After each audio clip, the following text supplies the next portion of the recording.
ಶಿರಸಾಷ್ಟಾಂಗ ನಮಸ್ಕಾರವನ್ನು ಮಾಡುತ್ತಾ ಎಲ್ಲ ಸ್ನೇಹಿತ ಬಳಗದವರಿಗೂ ಈ ಒಂದು ಕಾರ್ಯಕ್ರಮದ ಶುಭಾಶಯಗಳನ್ನು ತಿಳಿಸುತ್ತಾ ಮತ್ತು ಅಗಲಿದ ಗುರುಗಳಿಗೂ ಅಗಲಿದ ಸ್ನೇಹಿತರಿಗೂ ಆ ದೇವನು ಅವರಿಗೆ ಮನಸ್ಸಂತಿ ಕೊಡಲಂತ ಕೇಳ್ತಾ ಇದೊಂದು ಅಪರೂಪವಾದ ಕಾರ್ಯಕ್ರಮ. ಅಜ್ಞಾನ ತಿಮಿರಾಂಹಸ್ಯ ಸುಜ್ಞಾನ ಶಲಾಕಯ ಚಕ್ಷುರನ್ ಮಿಳಿತ ವರತ ಸ್ಮರ ಗುರುವೇ ಸದ್ಗುರುವೇ. ಪ್ರಪಂಚದ ಗಾಢಾದ ಕಾರಣವಾದ ಕತ್ತಲನ್ನು ತೋರಿಸಬೇಕಾದ್ರೆ ಸೂರ್ಯನ ಬೆಳಕು ಅಗತ್ಯ.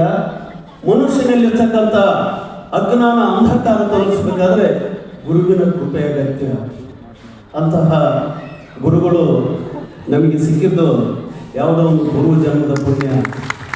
ಯಾಕಂದರೆ ಶಂಕರಾಚಾರ್ಯರು ಹೇಳ್ತಾರೆ, ಅಥೌಸ್ತವು ಮಯಾಯ ಪೂರುಕ್ತವು ಬಂಧ ಮೋಕ್ಷವನ್ನ ಚಾತ್ಮನಿ ನಿಷ್ಕಲೆ ನಿಷ್ಕ್ರಿಯೆ ನಿರವಧ್ಯ ನಿರಂಜನೆ ವಿಭುವತ್ ಕಲ್ಪನಪುತಃ. ಯಾವ ಜನ್ಮದ ಪುಣ್ಯದ ಫಲವೋ ನಾವು ಈ ಭೂಮಿ ಮೇಲೆ ಹುಟ್ಟಿದ್ದೇವೆ, ಯಾವ ಜನ್ಮದ ಪುಣ್ಯದ ಫಲವೋ ಇಂಥ ಗುರುಗಳು ನಮಗೆ ದೊರೆತಿದ್ದಾರೆ, ನಾವು ಅವರಿಗೆ ಶಿಷ್ಯರಾಗಿದ್ದೇವೆ. ಅದನ್ನ ಸಾಕ್ಷಾತ್ಕಾರಗೊಳಿಸಲು ಅವರು ನಮ್ಮ ಎದುರಿಗಿದಾರಲ್ಲ, ಅದೇ ನಮ್ಮ ದೊಡ್ಡ ಪುಣ್ಯ, ಅದೇ ನಮ್ಮ ದೊಡ್ಡ ಪುಣ್ಯ. ಯಾಕಂದ್ರೆ ಯಾರು ಶಾಶ್ವತವಾಗಿ ಇರೋದಲ್ಲ.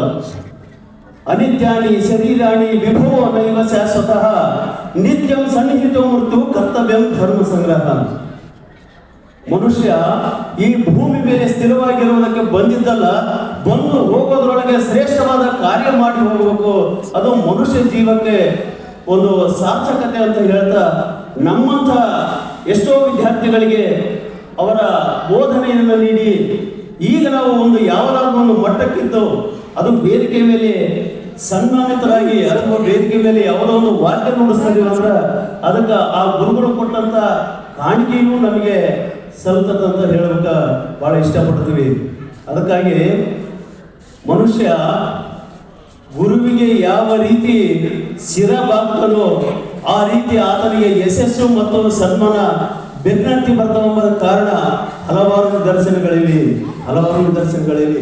ಯಾಕಂದ್ರೆ ಹಿಂದೆ ತ್ರೇತಾಯುಗದಲ್ಲಿ ರಾಮ ಆಂಜನೇಯನಿಗೆ ಯಾವ ರೀತಿ ಸ್ನೇಹ ಇತ್ತೋ, ಅದೇ ಮಹಾಭಾರತದಲ್ಲಿ ದುರ್ಯೋಧನನಿಗೆ ಕರ್ಣನಿಗೆ ಹೇಗೆ ಸ್ನೇಹ ಇತ್ತೋ ಅದೇ ರೀತಿ ನಮ್ಮೆಲ್ಲ ಸ್ನೇಹದ ಕೂಟದ ನಮ್ಮ ಸ್ನೇಹಿತರು, ಅಕ್ಕ ತಂಗಿಯರು, ಅವರ ಪತಿಗಳು ಮತ್ತು ನಮ್ಮ ಸ್ನೇಹಿತರ ಸಖಿಯರು, ಮಕ್ಕಳೆಲ್ಲ ಈ ಒಂದು ಕಾರ್ಯಕ್ರಮ ಮಾಡ್ತಾ ಇದೀವಲ್ಲ,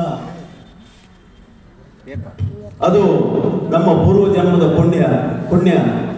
ಯಾಕಂದ್ರೆ ಸಂಸ್ಕಾರ ಇರ್ತಕ್ಕಂಥ ಈ ನೆಲದಲ್ಲಿ ನಾವು ಸಾಂಸ್ಕೃತಿಕವಾಗಿ ಮಾಡ್ತಕ್ಕಂಥ ಕಾರ್ಯಕ್ರಮ ಶಾಶ್ವತವಾಗಿ ಉಳಿತೈತಿ. ಯಾಕಂದ್ರೆ ಒಬ್ಬ ವಿದೇಶಿ ಪ್ರಜೆ ನಮ್ಮ ಭಾರತ ದೇಶಕ್ಕೆ ಬಂದಾಗ ತನ್ನ ಚಪ್ಪಲಿಗಳನ್ನ ಕೈಯಲ್ಲಿ ಹಿಡ್ಕೊಂಡು ಓಡಾಡ್ತಿದ್ದಂತೆ. ಚಪ್ಪಲಿಗಳನ್ನ ಕೈಯಲ್ಲಿ ಹಿಡ್ಕೊಂಡು ಓಡಾಡುವಾಗ ಆಗ ನಮ್ಮ ಭಾರತ ದೇಶದ ಪ್ರಜೆಗಳು ಎಷ್ಟೋ ಮಂದಿ ಅಪಹಾಸ್ಯ ಮಾಡ್ತಾರ. ಕಾಲಲ್ಲಿ ಮೆಟ್ಟತಕ್ಕಂಥ ಚಪ್ಪಲಿಯನ್ನ ಕೈಯಲ್ಲಿ ಹಿಡ್ಕೊಂಡು ನೀನು ಓಡಾಡ್ತಿದೀಯಲ್ಲ, ಇದು ಏನು ನಿನ್ನ ಬುದ್ಧಿಗೆ ಅಂತ ಅವರು ಅಪಹಾಸ್ಯ ಮಾಡಿದಾಗ ಆಗ ಕೆಲವು ದಿನ ಕಳೆದಂಗೆಲ್ಲ ಆಗ ಒಂದು ದಿನ ಹೇಳ್ತಾನ ಯಾರು ಆ ವಿದೇಶಿ ಪ್ರಜೆ, ಅಯ್ಯ ಇಡೀ ಪ್ರಪಂಚ ಒಂದು ಮನೆ ಇದ್ದಂಗ, ಆ ಮನೆಯಲ್ಲಿ ಅಡುಗೆ ಮನೆ, ನಡು ಮನೆ, ಪಡಸಾಲಿ ಅಂತ ಯಾವ ರೀತಿ ಇರ್ತಾವೋ ಅದೇ ರೀತಿ ಎಲ್ಲಾ ದೇಶಗಳು ಅಡುಗೆ ಮನೆ, ನಡು ಮನೆ, ಪಡಸಾಲೆ ಅಂತ ಇದ್ದಾಗ ಭಾರತ ದೇಶ ನನಗೆ ದೇವರ ಮನೆ ಇದ್ದಂಗ, ದೇವರ ಮನೆಯಲ್ಲಿ ನಾನು ಯಾಕೆ ಚಪ್ಪಲಿ ಹಾಕಿ ಓಡಾಡಲಿ ಅಂತ ಉತ್ತರ ಕೊಟ್ಟಂತೀನಿ. ಅಂಥ ಸಂಸ್ಕಾರ ಹೊಂದಿದಂತಹ ಭಾರತ ದೇಶದಲ್ಲಿ ನಾವು ಬಂದೀವಿ. ಅದಕ್ಕಾಗಿ ಗುರುಗಳನ್ನ ಆ ದೈವ ಸ್ಥಾನದಲ್ಲಿ ನೋಡ್ತೀವಿ.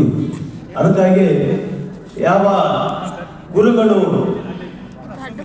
ಇಲ್ಲಿಯವರೆಗೂ ಅಗಲಿದಂತಹ ಗುರುಗಳು ಅವರಿಗೆ ಚಿರಶಾಂತಿ ಸಿಗಲು ಅಂತ ಹೇಳ್ತಾ, ಮತ್ತು ಈಗಿರ್ತಕ್ಕಂಥ ಗುರುಗಳಿಗೆ ಆ ದೇವರು ಆರೋಗ್ಯ ಕೊಟ್ಟು ಇನ್ನಷ್ಟು ದಿನ ನಮಗೆ ಮಾರ್ಗದರ್ಶನ ನೀಡಲಂತ ಹೇಳ್ತಾ, ಮತ್ತು ಸ್ನೇಹಿತವೃಂದದವರಿಗೂ ಒಂದು ಕಿವಿ ಮಾತು, ನಡೆಯುವ ಮನುಷ್ಯ ಎಡುವುದು ಸಹಜ, ಬರೆಯುವ ಮನುಷ್ಯ ತಪ್ಪೋದು ಸಹಜ.